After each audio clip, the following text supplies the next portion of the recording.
Good morning, all. Today we'll be continuing our studies after we know that there will be lockdown for extended period. Now we'll be starting with the point from where we left off. In the last lecture that was conducted, two problems were discussed: external fragmentation and internal fragmentation. Then today we'll be taking up what are the solution to the problems of external fragmentation. There are two solutions to solve out external fragmentation. One is fragmentation, other is paging. There are two ways to solve out the external fragmentation problem. One is compaction, one is paging. Now firstly, what is done in compaction? All the memory contents are shifted to one place and all the free space will be left at the other place. So what in the end we'll be getting? A block of all the use spaces on one side and a block of all the free spaces on other side. Now this is possible only if the reallocation is dynamic, and this is done normally at the execution time, which is quite a expensive scheme. So this is not a good way to solve the problem of external fragmentation. What is more practical way to solve out the problem of external fragmentation? That is paging. Now what is done with the paging? It permits the logical address space of a process to be non-contiguous. What is done in paging? It permits the logical address space of a process to be non-contiguous. What is logical address space? Logical address is the address generated by CPU. Now if this is allowed to be non-contiguous, that means the memory can be present at different locations which are not continuous in nature, and thus a process is allocated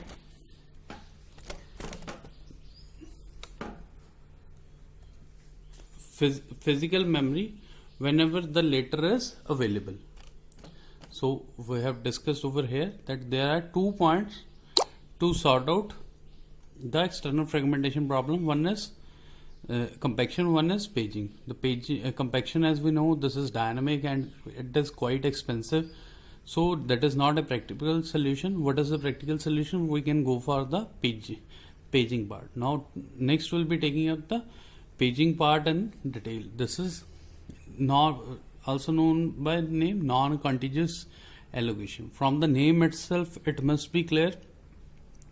What does your paging allows? It allows the process to be stored at non-continuous locations. Okay? We'll be looking at the sum of the points of the paging. What is the first one? It allows the process to grow memory and as and when needed. That means as the memory is present in different locations, so the memory can be allocated as and when required.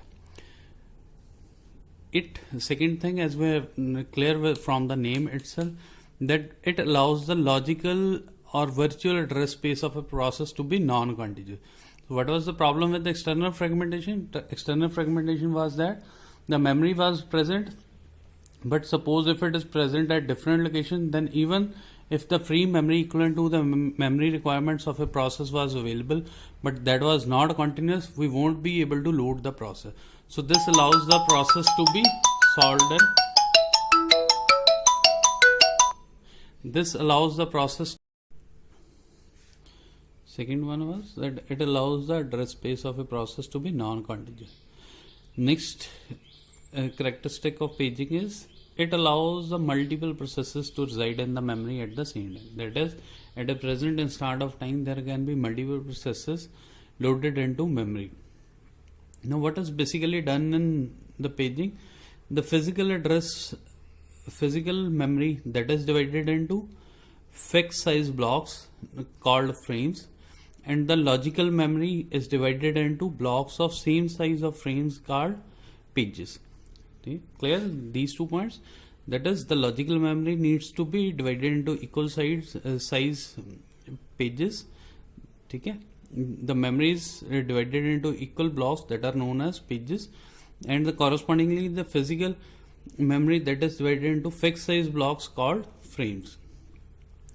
Now we need to keep track of all these things, that is the pages and the frames. For that we need to will be having one page table. Page table will be there, that will be used to store the mapping of pages to frames. What is basically done in paging? We need to map the pages into frames. That means the logical address space needs to be mapped to physical address space. That means we need to find out the frame corresponding to a particular page. This is what is done in paging. We're supposed to divide it from the page to frame.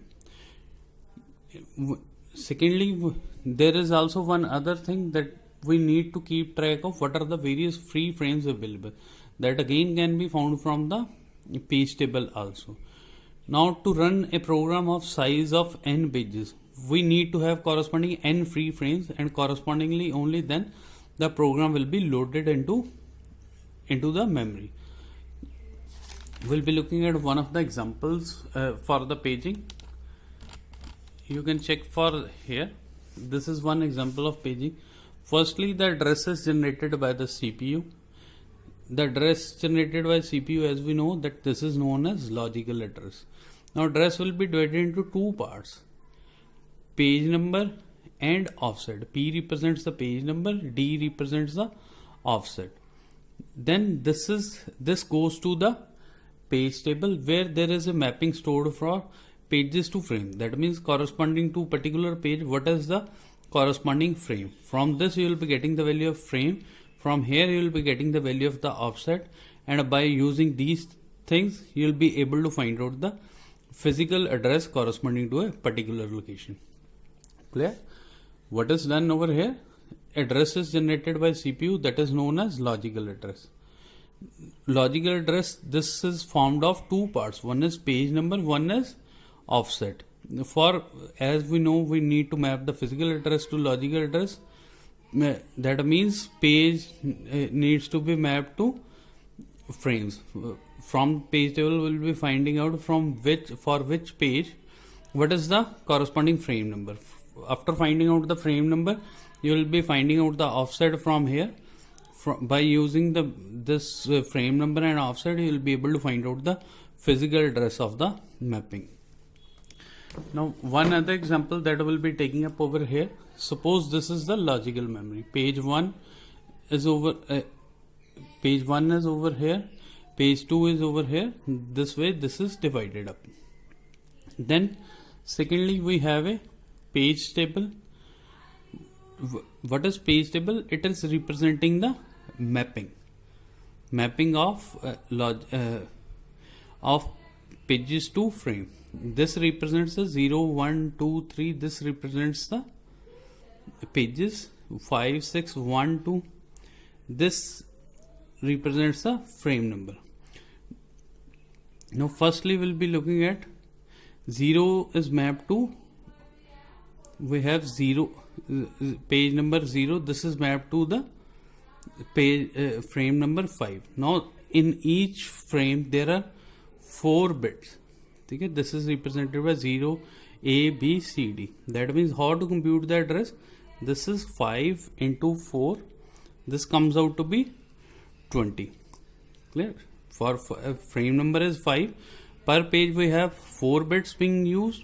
5 into 4, 20. That means page number 1 will be starting from the 20 and it will be stored from here. If suppose we are supposed to compute the value of C, then what is the value of offset over here? It is 3. What is the starting address of page? This is 20. To compute the address, what we will be doing?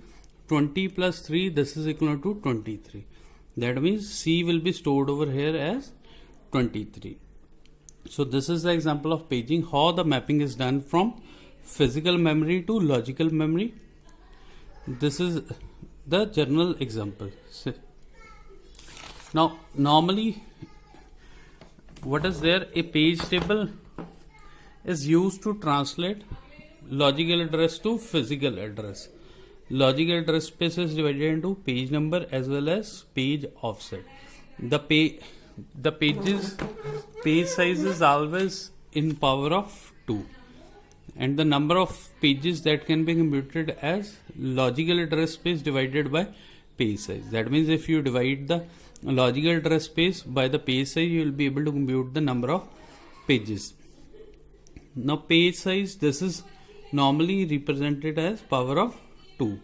So parallel to logical address, physical address again is represented by FD, where F represents frame, D represents the offset, as we have seen in the example given below.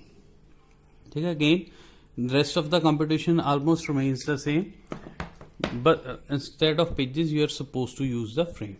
Just go through this video. If you have any doubt, you can comment on the video. Secondly, I will be uploading the notes on the YouTube side only. Thank you.